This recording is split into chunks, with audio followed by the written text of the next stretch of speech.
Hello and welcome back to the show. We've got some new branding action going on. As you may have noticed, the name of the show has been updated to Love, Not Tolerance. That change is because I'm taking the show in a little bit of a new direction. I'm still going to be doing book reviews, but I'm going to be discussing topics more of a social consciousness nature. I love talking about money and the law of attraction and success, so that stuff isn't going to go away. I'll be throwing that stuff in from time to time, but the next book is going to be a little different, so I will be announcing that later on. In the meantime, we will be wrapping up this book, Think and Grow Rich by Napoleon Hill.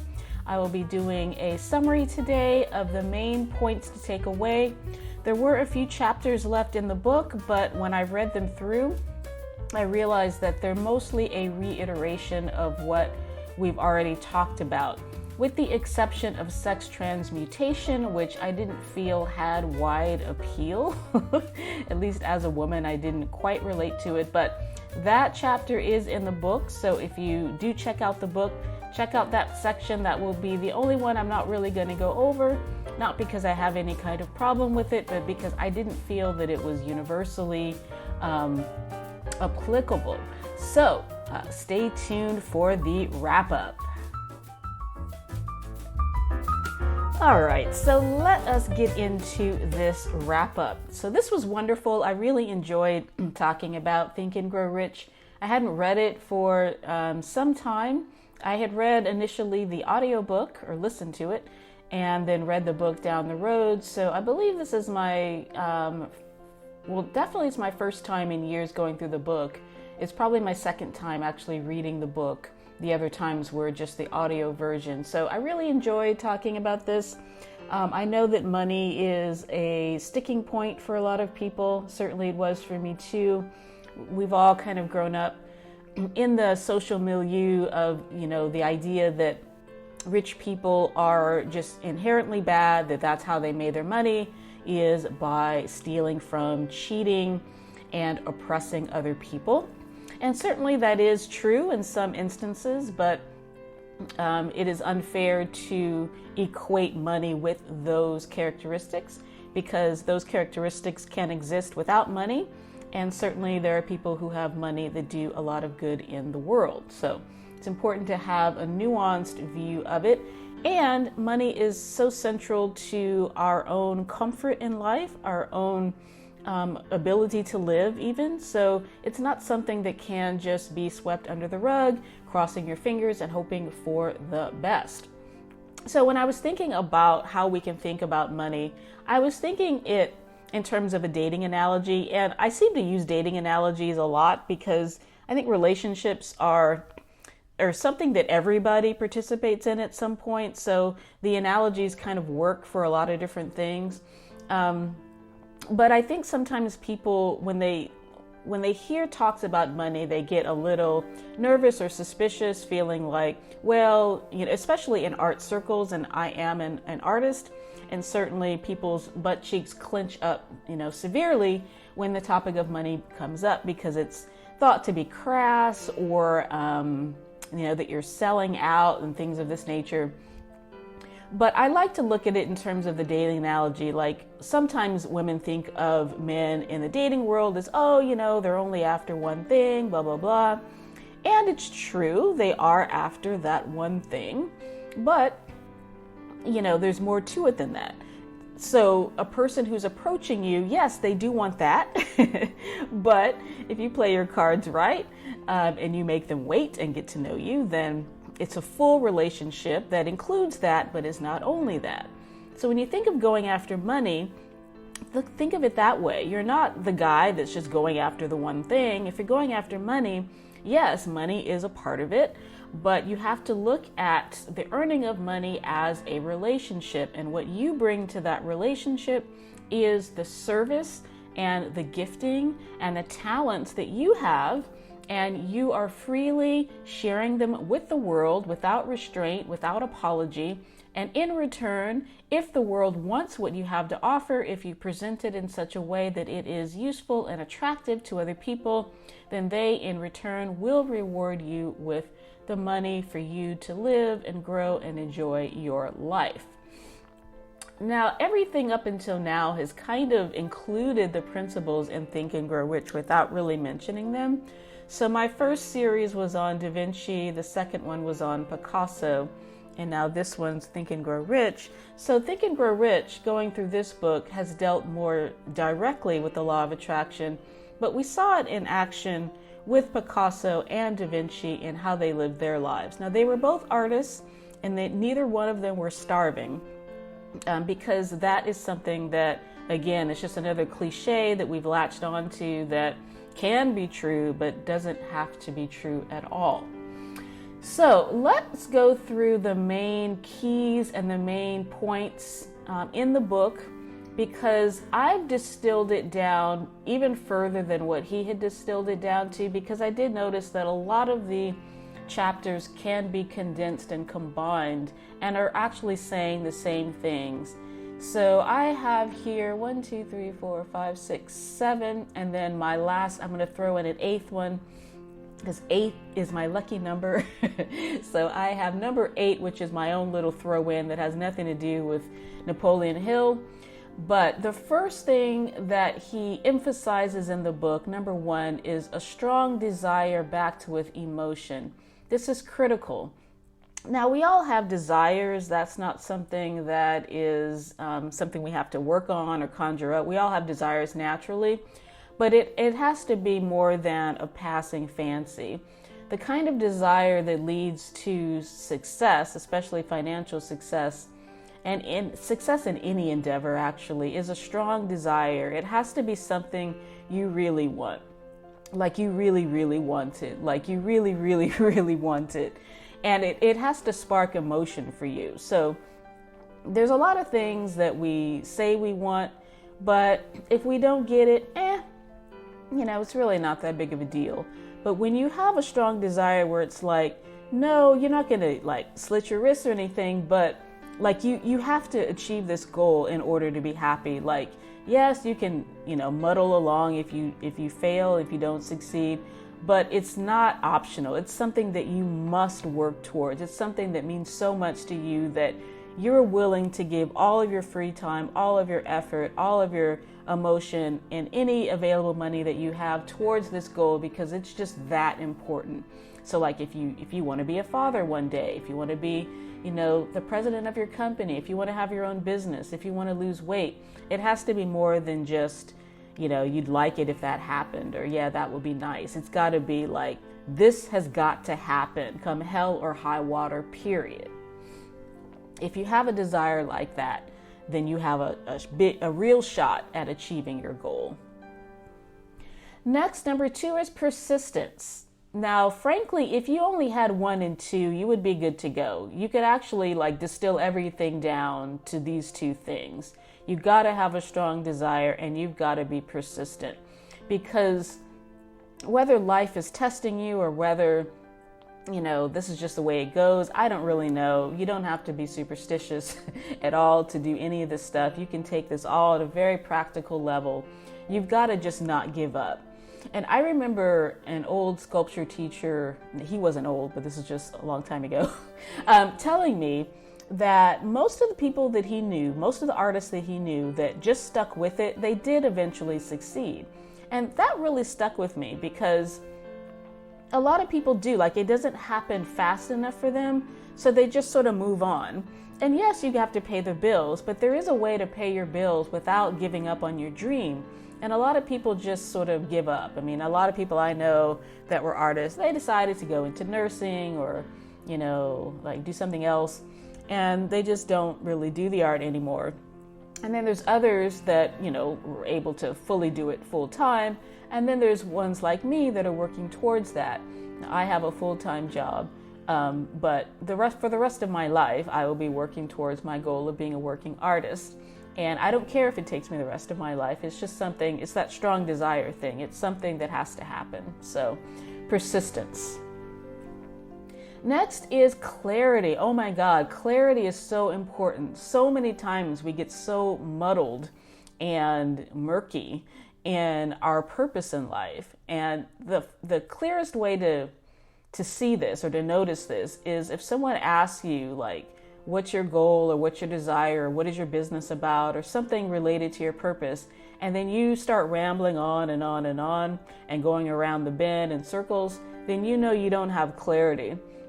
When you have clarity, you really just need a sentence or two to get your point across, and it's extraordinarily clear. This is what I want, period. So it's got to be clear. It can't take you 3 pages front and back of text to describe what you want.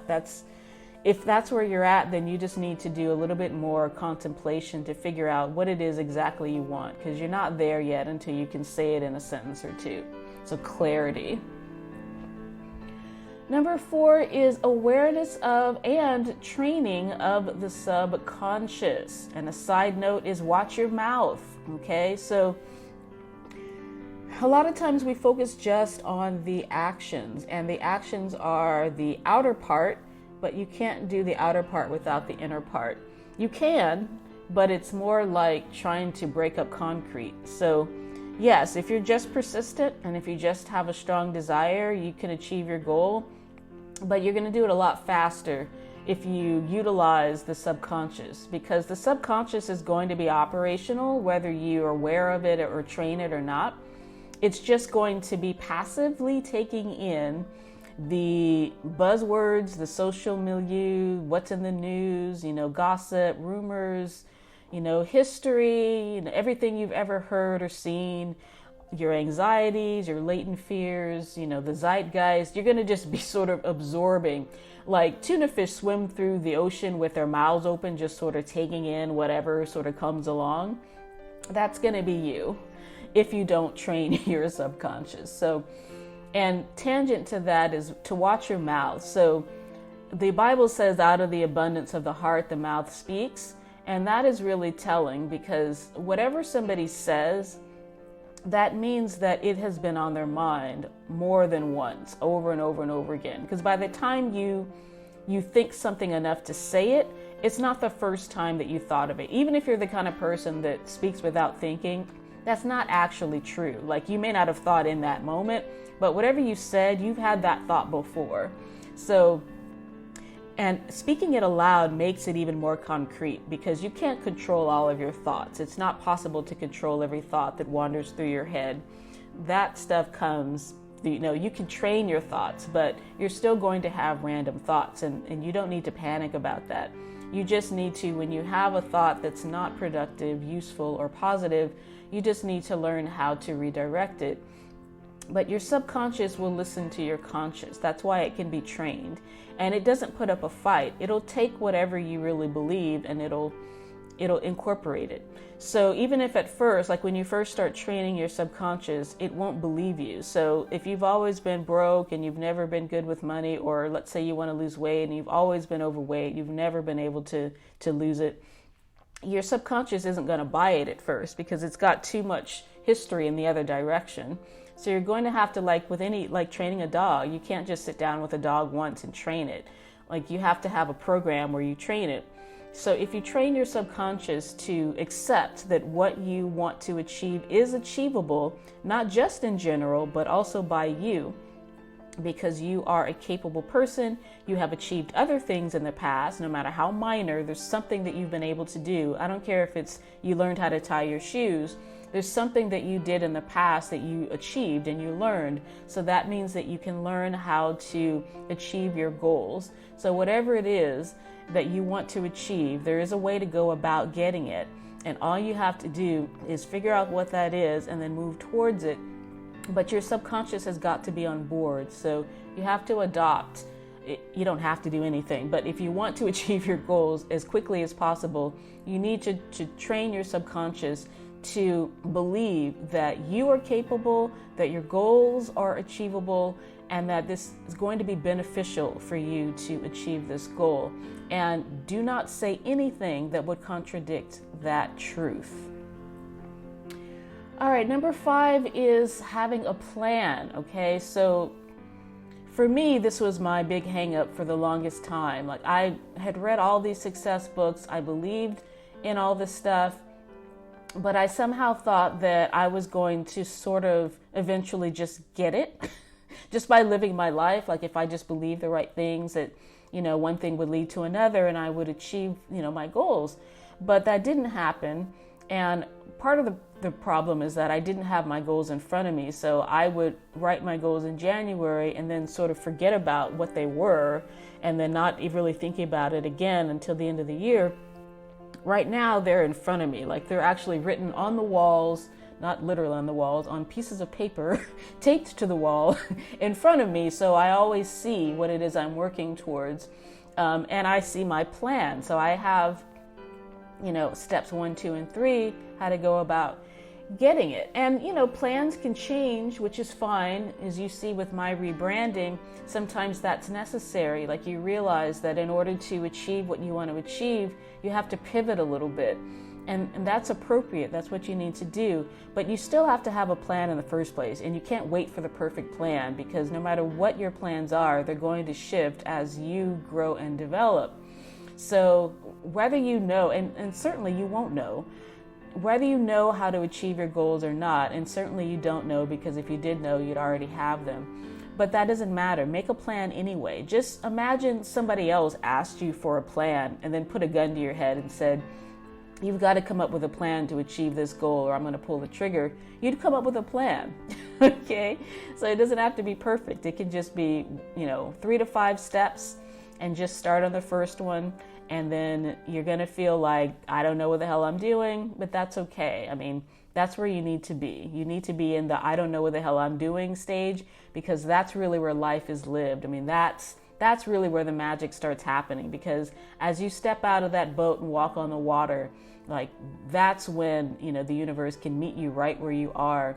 And it's incredible the things that can happen once you get started.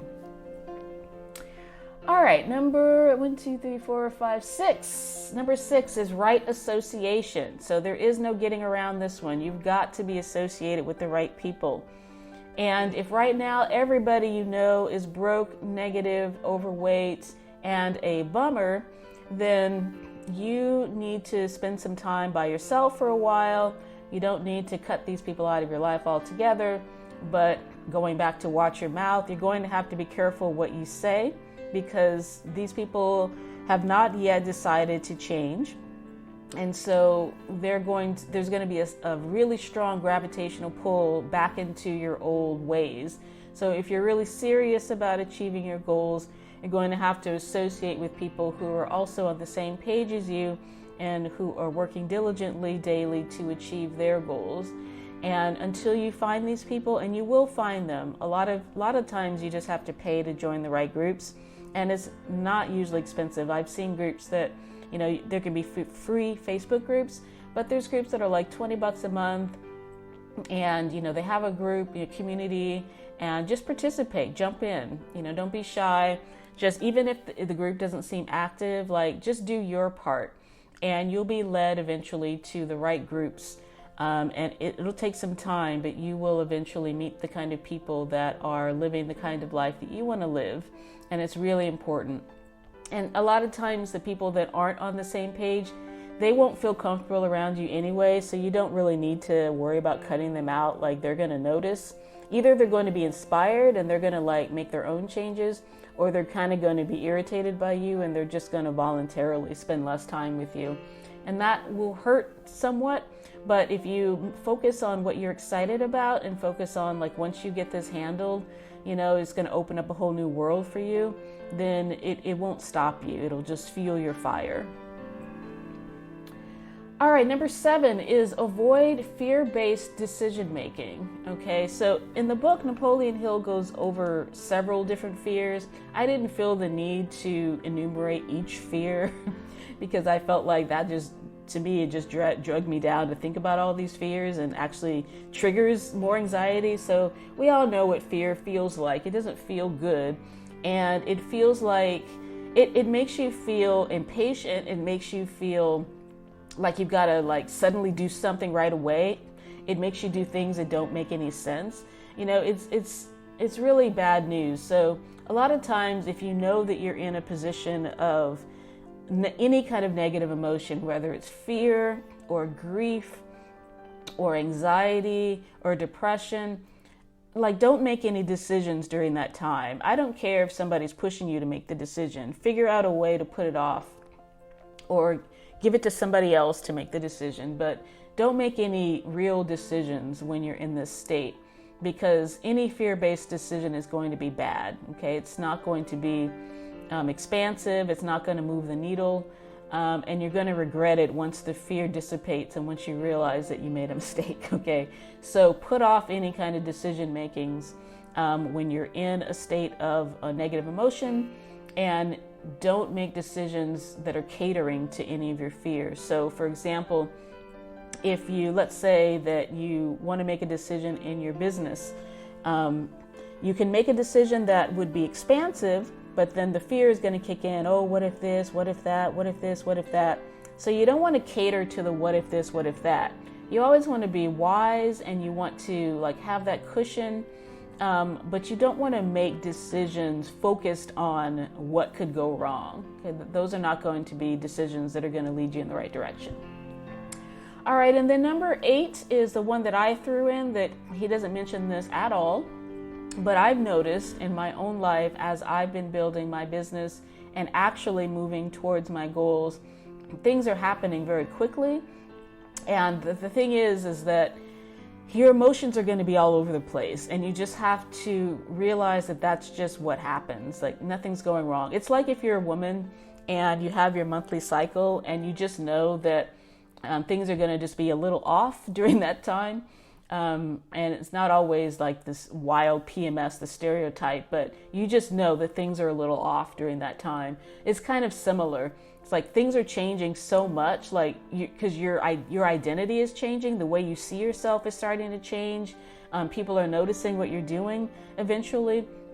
And it's all a lot. You know, there's decisions that you have to make. Like every day, if you're working towards your business, you're going to be having all these emotions, and they're not going to be clear. It's not even going to be clear how you feel. You just feel some sort of like restlessness, or some sort of antsiness, or sometimes it is anxiety, or it's just random and it goes up and down. It's all over the place. So just don't pay that any attention. So the reason why that's happening is the old you is clashing with the new you, and your deep down insides don't really know what to do, because they're like, okay, like all this time we've just been bumping along, and now like in the course of a few months, like everything is changing. It's just not sure. So you're just sort of like, I imagine it to be like, I would never go skydiving.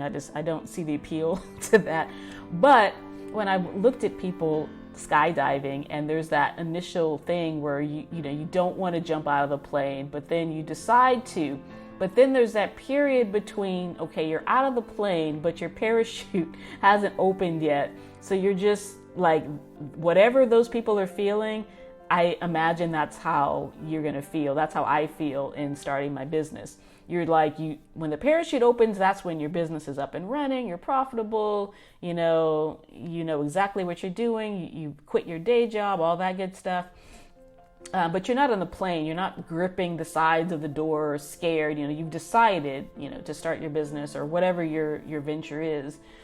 So you're in that halfway house. So that's where the emotions are all over the place.